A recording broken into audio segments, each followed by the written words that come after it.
ama ser amada. Pero antes, creo que debemos analizar la manera en que amamos a otros, y hacerlo a través de la palabra de Dios. Desde el libro de Gálatas, capítulo 5, hoy el pastor Adrián Rogers, en la voz del pastor Lenín de Llanón, comienza el estudio bíblico Cómo amar y ser amado. Busque la epístola a los Gálatas capítulo 5. Hoy quiero hablar del tema Cómo amar y ser amado.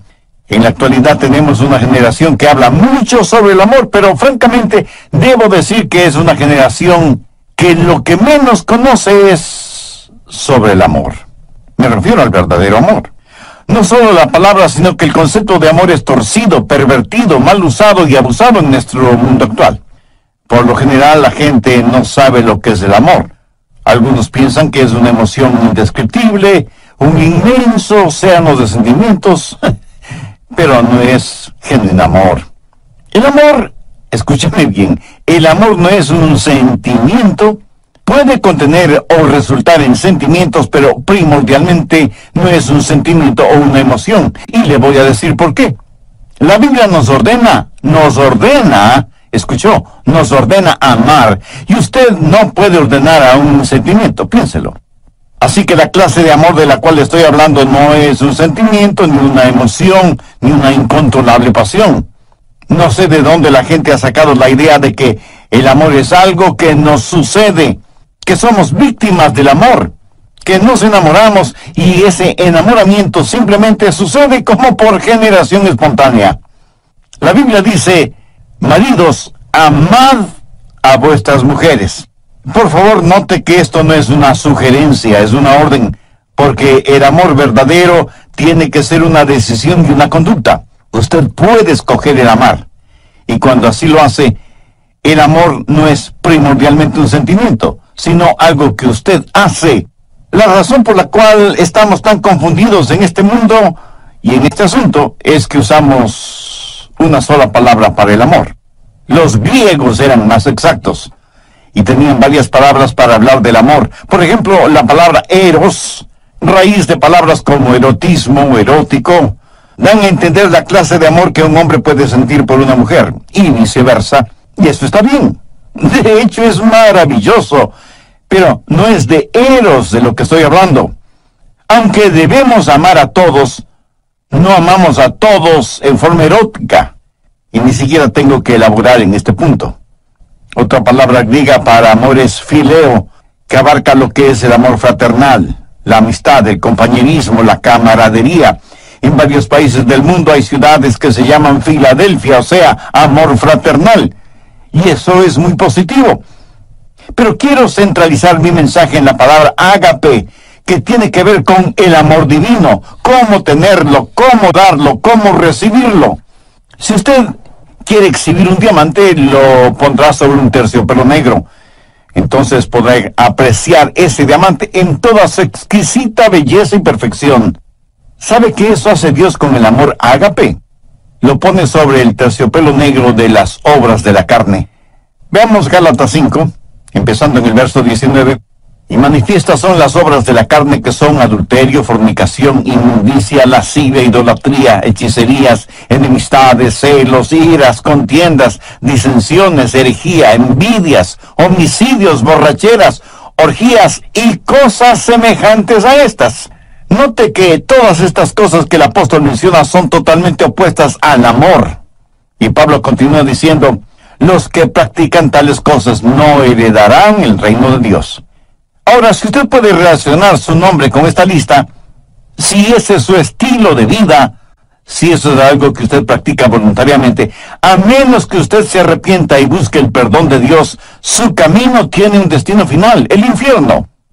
La palabra de Dios es completamente clara y tajante al respecto. Los que practican tales cosas no heredarán el reino de Dios.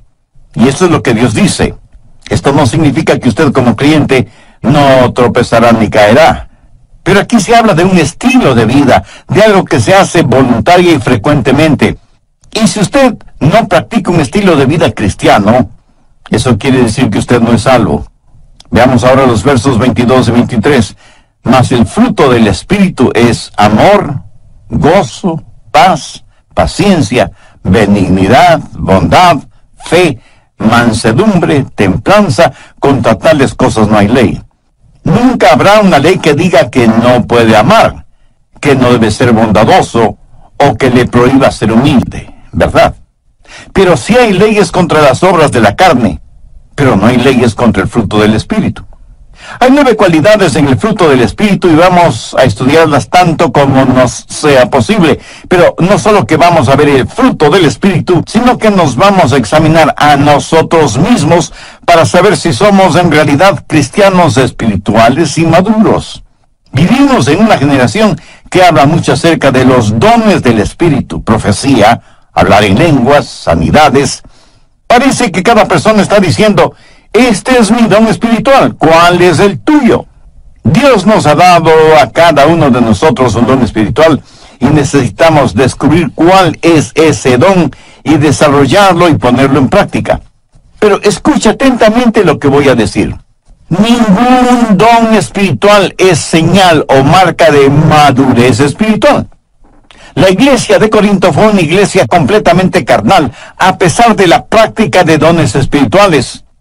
Si yo quiero saber cuán madura es espiritualmente una persona, jamás examino sus dones, examino sus frutos, porque la marca de la madurez espiritual no está en el don, sino en el fruto.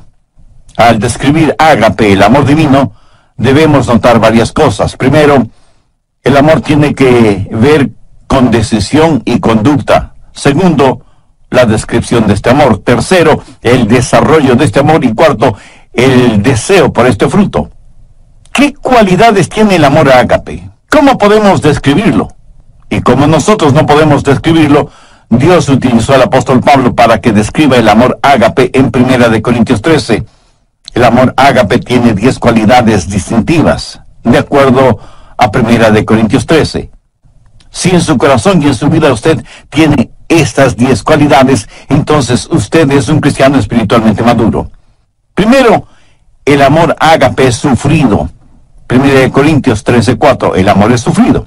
El verdadero amor nos capacita para ser pacientes.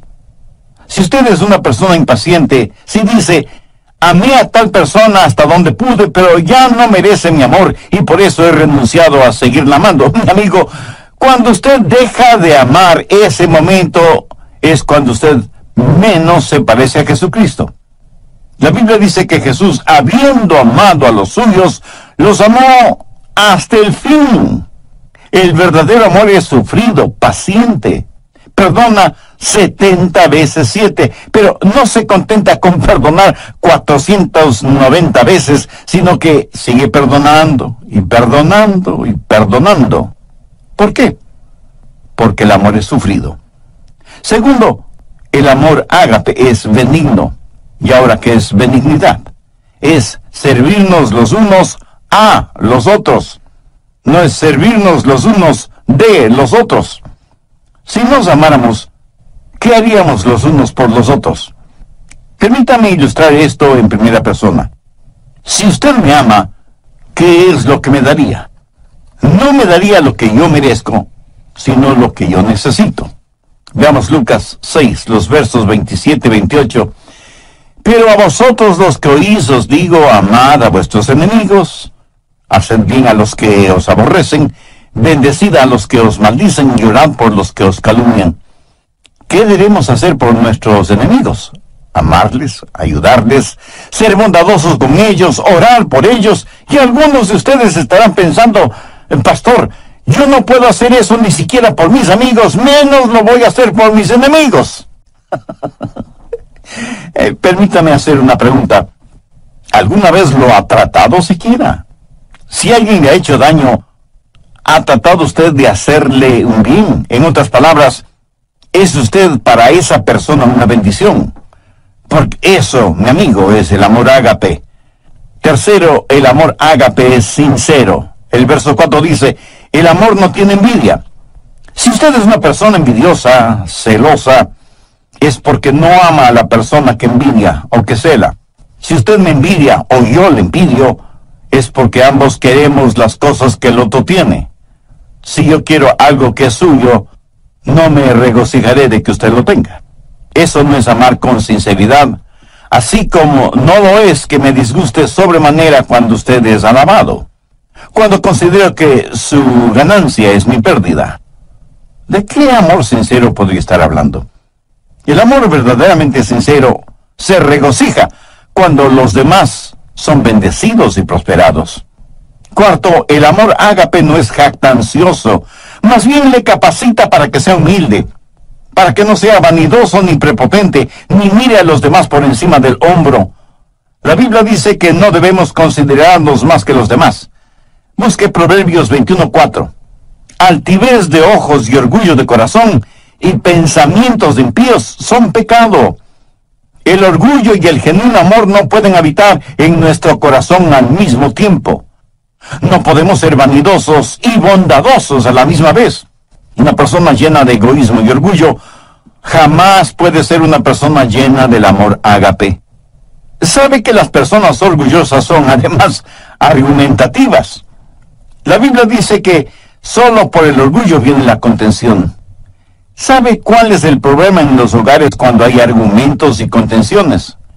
Que se están enfrentando nuestros egoísmos y nuestros orgullos, y ninguno quiere perder. Quinto, el amor ágape es considerado. Verso 5. No hace nada indebido. ¿Sabe lo que eso significa? Significa que el verdadero amor es cortés, gentil. Cuando una persona hace lo indebido es una persona tosca, ruda. Y todos conocemos a personas así, ¿no es cierto? Empujan para pasar, nunca piden permiso ni disculpas, se meten a la fuerza, desconocen las palabras por favor y muchas gracias. Lo triste y lamentable es que hay muchos cristianos que son así. ¿Qué es la cortesía? Pues no es nada más que la demostración del amor en las cosas pequeñas o aparentemente insignificantes.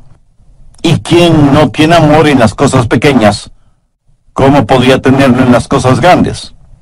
Cuando usted encuentra a una persona ruda, tosca, tenga la seguridad de que ha encontrado a una persona que no conoce el amor.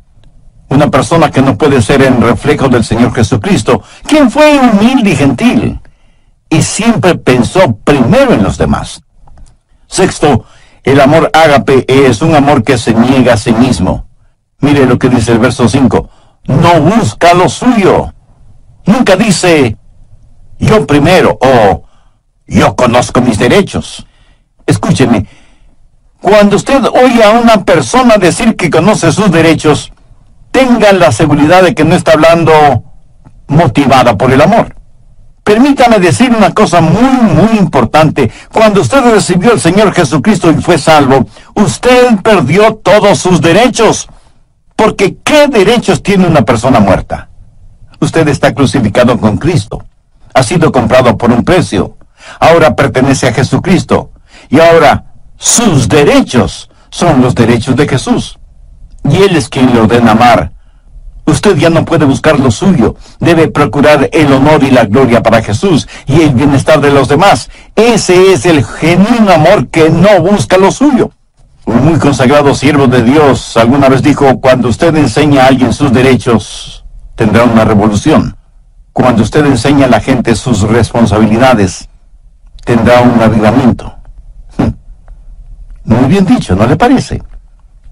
Cuando dejemos de pensar en nuestros derechos y comencemos a pensar en nuestras responsabilidades, cuando dejemos de buscar solo lo nuestro y comencemos a hacer de bendición para los otros, le aseguro que las cosas cambiarán en el mundo. Séptimo, el amor ágape es un amor sereno. Dice la Biblia que el amor no se irrita. ¿Conoce usted a personas que son como fósforo y que se encienden con el menor roce? Con la más insignificante provocación explosionan, afectando a todos y a todo a su alrededor. Y luego dicen, no quise hacerlo, lo siento. Lo bueno es que se me pasa pronto. Eso podrá ser cierto, pero hay cadáveres a su alrededor. Un huracán o un terremoto es solo cuestión de segundos, y sin embargo, mire toda la devastación que dejan. Uno no pierde el temperamento así porque sí. Si usted explota de esa manera es porque en su interior, en su corazón, no existe el amor de Dios. quiere saber con qué está lleno, vea qué es lo que sale de usted cuando es provocado. Una de las manchas en la vida de muchos cristianos es precisamente un temperamento irascible. El verdadero amor es sereno. No se lo puede provocar con facilidad, y cuando es provocado, sabe responder con mansedumbre y con humildad. Octavo, el amor ágape es un amor sacrificial. ¿Qué quiere decir un amor sacrificial? Note las tres palabras finales del verso 5. No guarda rencor. O sea, no va acumulando las faltas de otros. El amor ágape tiene la capacidad de perdonar y olvidar. Pero eso, mi amigo, eso cuesta. En algún programa anterior dije que no puede haber perdón sin que alguien pague el precio. Por ejemplo, si usted me debe $100 y yo le perdono esa deuda, el perdonarle me costó $100. ¿Lo entiende? Muchos de nosotros somos magníficos amanuenses y mantenemos una detallada lista de lo malo que los otros nos han hecho. Y no solo somos amanuenses, sino también buenos contadores, y en nuestro libro de contabilidad anotamos minuciosamente lo que los otros nos deben. Y no estoy hablando necesariamente de dinero. Tenemos necesidad de aprender a perdonar y olvidar, sabiendo que hay un precio que pagar y un dolor que experimentar. El precio y el dolor lo pagó y lo sintió Cristo en la cruz del Calvario. Es la máxima demostración del amor sacrificial. ¿Ha aceptado usted el amor sacrificial de Cristo? Recuerde que nadie puede dar lo que no tiene. Si usted no tiene amor en su corazón, no podrá dar amor a nadie. Dios le ama y quiere salvarle. Jesús murió en la cruz para pagar la deuda de sus pecados. Si usted desea ser salvo ahora mismo, humíllese delante de Dios. Confíe. Irving Ravelo, gracias por su sintonía al programa de hoy. Sea bienvenido y bienvenida a El Amor que Vale. Por favor, mantenga su Biblia abierta en Gálatas 5, porque hoy continúa el estudio Cómo amar y ser amados. Ahora les presento al doctor Adrián Rogers en la voz del pastor Lenín de Llanón. Desde el programa anterior comenzamos a estudiar lo relacionado con el fruto del Espíritu, teniendo como base bíblica Gálatas 5, versos 22 y 23, y hemos visto 8 de las 10 características de ese fruto. Primero, el amor es sufrido. Segundo, es benigno. Tercero, es sincero. Cuarto, no es jactancioso. Quinto, es considerado. Sexto, se niega a sí mismo. Séptimo, es sereno. Y octavo, es sacrificial. Espero que tenga su Biblia y cuaderno de notas a la mano para sacar el máximo provecho de este estudio bíblico. Bien, prosigamos. Noveno, el amor ágape es un amor justo. Verso 6 dice, no se goza de la injusticia. Eso quiere decir que cuando alguien peca o fracasa o hace algo equivocado, usted no se alegra por eso. Más bien debería llorar y orar por esa persona. ¿Sabe usted que el chisme es un pecado? ¿Por qué? Porque la persona chismosa se regocija en su iniquidad. Cuando escuchan algo negativo acerca de otra persona, casi no pueden esperar para contárselo a otras personas.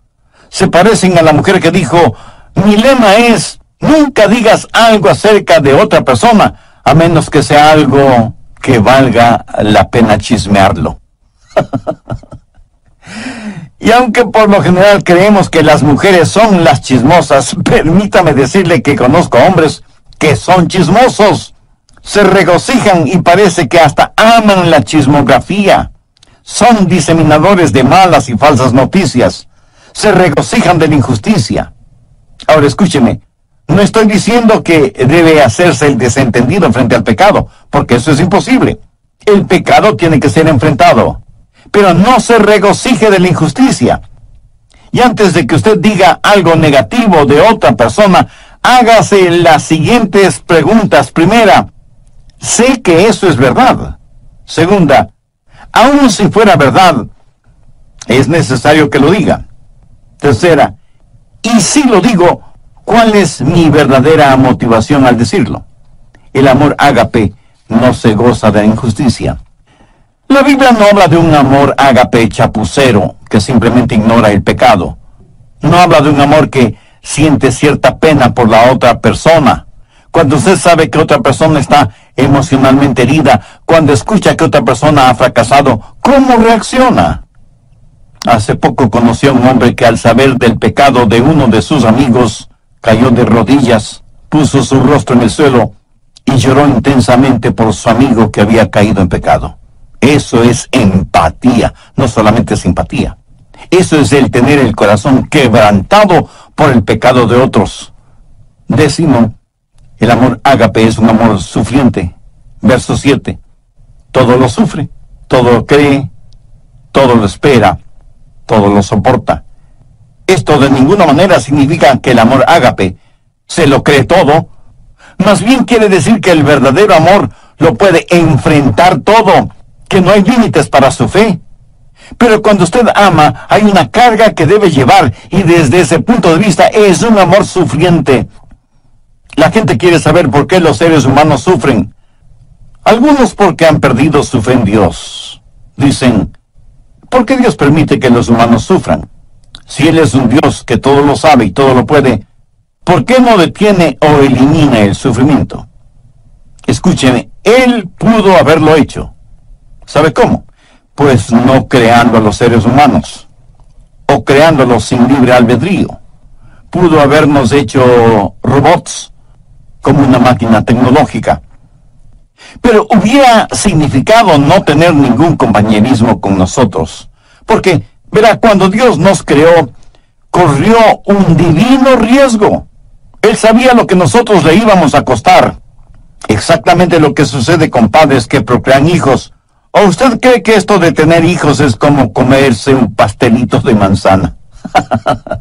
Mi amigo, tener hijos cuesta no solo en términos monetarios, sino también espirituales y emocionales. Y aunque usted no lo crea, de una u otra forma, nuestros hijos nos romperán el corazón. Dios sabía lo que iba a costar cuando nos creó y nos dio la capacidad de elegir. Y elegimos pecar. Cuando nos dio la capacidad de decir sí, también nos dio la capacidad de decir no. Para que un ser humano escoja a Dios, debe querer escoger a Dios. ¿Lo entiende? Dios nos dio ese libre albedrío, nos hizo de esa manera, pero al mismo tiempo Dios sabía que iba a sufrir. Cuando Dios escogió amar, escogió también el sufrir. Y alguien me preguntará, Pastor, ¿puede Dios sufrir? Permítame responder con una pregunta. ¿Sufre usted como padre cuando su hijo hace algo equivocado? Piénselo bien antes de contestar. La historia del hijo pródigo en el capítulo 15 de Lucas enseña que cuando un padre terrenal tiene un hijo rebelde, sufre. De la misma manera, cuando nosotros hacemos algo equivocado, nuestro Padre Celestial sufre. En Efesios 4:30 leemos, no contristéis al Santo Espíritu de Dios. ¿Lo ve? Nosotros podemos contristar al Santo Espíritu de Dios. Un aparato electrodoméstico, cuando se daña, le puede molestar. Pero solo sus hijos le pueden contristar, entristecer. Aunque muchos de ustedes a lo mejor ven este punto al revés. Pregunto, ¿puede alguna parte de nuestro cuerpo dolernos sin que nuestra cabeza lo sepa? ¿Quién es la cabeza de la iglesia? El Señor Jesucristo. Cuando su cuerpo, o sea, la iglesia, sufre, no sufre el Señor Jesucristo. Cuando Pablo se encontró con Jesús en el camino a Damasco, ¿qué le dijo Jesús? Saulo, Saulo, ¿por qué me persigues? La respuesta de Pablo, si el asunto no fuera tan serio, sería casi infantil.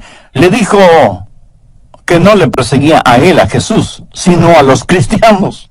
Escúcheme, cuando usted persigue al cuerpo, también persigue la cabeza. Cuando el cuerpo sufre, la cabeza sufre, y Jesús fue perseguido. Cuando una novia es infiel, impura, y no le presta ninguna atención al novio, ¿cree usted que el novio sufrirá? Le puedo asegurar que sí. ¿Quién es la novia? La iglesia. ¿Quién es el novio? El Señor Jesús. Cuando la novia sufre, el novio sufre también. Y cuando el novio decide amar a la novia, también decide sufrir. Y algunos dirán, pero Dios es Dios. Él no tiene que sufrir. Ciertamente, Él no tiene que sufrir, pero Él escogió sufrir. ¿Por qué? Déjenme ilustrar este punto. Suponga que usted y su cónyuge van a tomar las vacaciones soñadas toda una vida. ¿Será su segunda luna de miel en una de las islas de Hawái?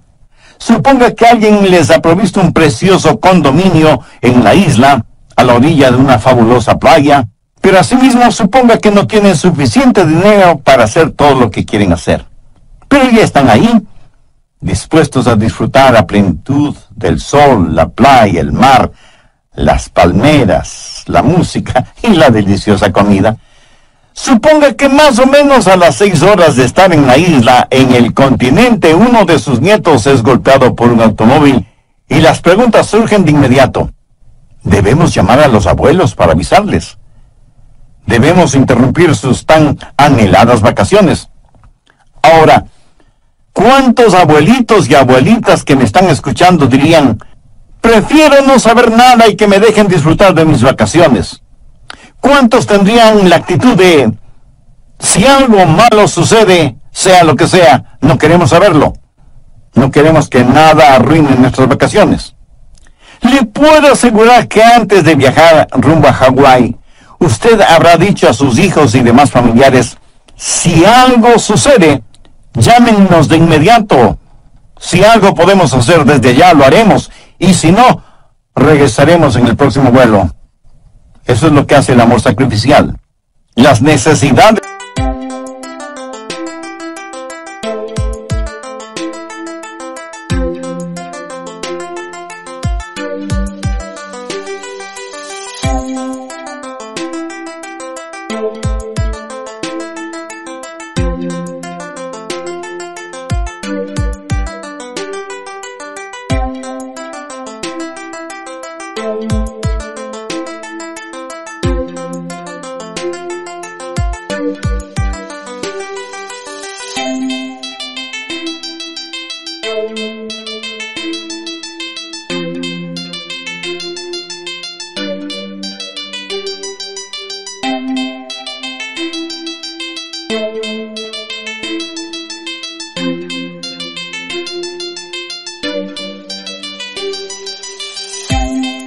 de los otros están o deben estar por encima de nuestras satisfacciones personales, porque cuando usted se preocupa de las necesidades de los demás, sentirá una satisfacción personal indescriptible.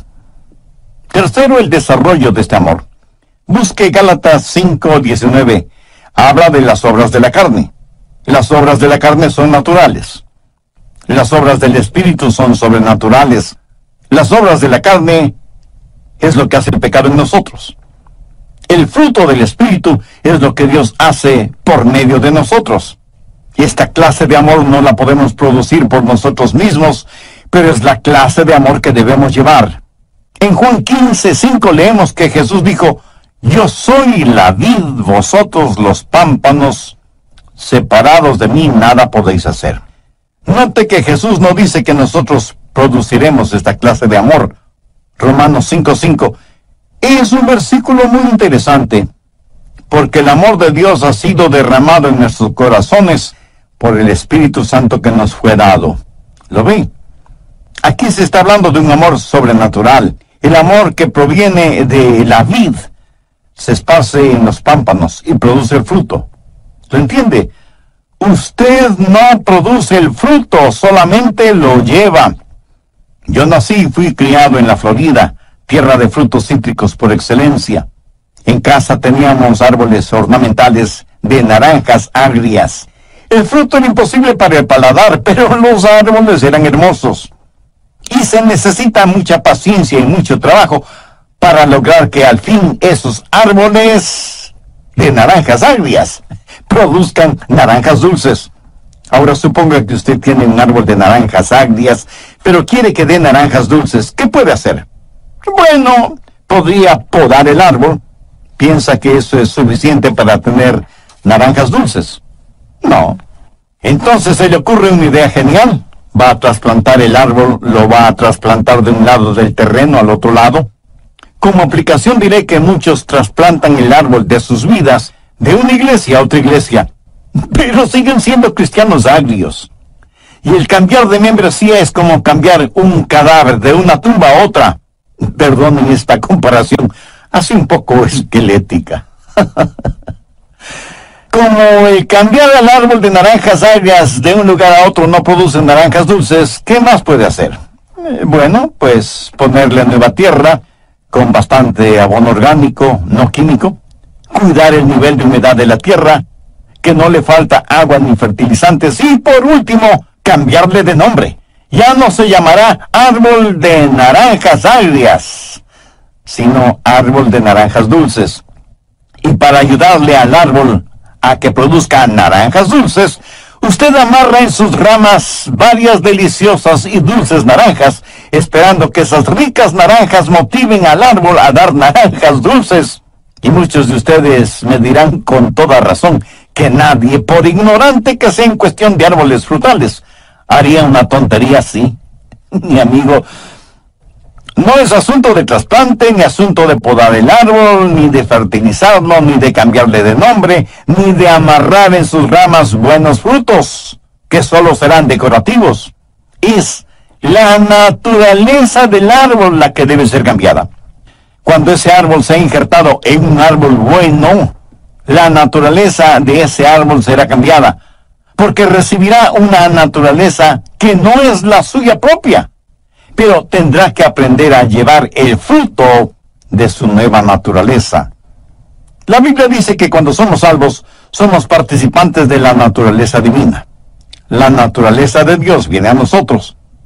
Pero esta es la clase de amor que no es el fruto de las obras de la carne, raíz de amargura, sino que es el fruto del Espíritu, es la naturaleza del Dios Todopoderoso que ha sido injertada en usted, en mí, en nosotros. Cuarto, el deseo por este fruto. ¿Para qué sirven las frutas? Pues para comérselas, y mientras más frescas y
natural mucho mejor.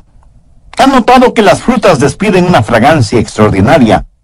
Uno puede reconocer una fruta solo por el olor, aún antes de mirarla o palparla. Imagínese ahora la bendita fragancia del fruto del Espíritu. ¿Sabe lo que el mundo necesita este mismo momento? Algunos de inmediato me dirán, el mundo necesita paz, bienestar económico, buena salud, progreso científico, etcétera, etcétera.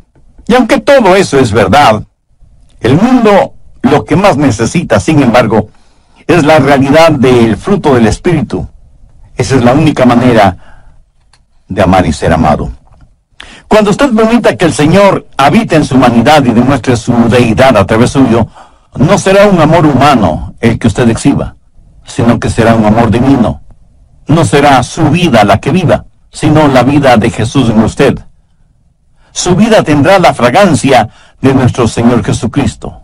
Anote al margen Efesios 5:2. Andad en amor, como también Cristo nos amó y se entregó a sí mismo por nosotros, ofrenda y sacrificio a Dios en olor fragante. ¿De dónde sale todo ese fruto? De una semilla muy pequeña. ¿Cómo es que se esparce el cristianismo? Cuando entendamos que la semilla está en el fruto, cuando empecemos a vivir Gálatas 5:22 y 23, más el fruto del Espíritu es amor, gozo, paz, paciencia, benignidad, bondad, fe, mansedumbre, templanza, entonces empezaremos a reproducirnos. Permita que el Espíritu de Dios hable a su corazón ahora mismo. Usted puede ya ser salvo, pero ha caído, ha tropezado, y se ha vuelto tan carnal que ha dejado de llevar su fruto espiritual. En Lucas 6, versos 44 y 45 leemos, porque cada árbol se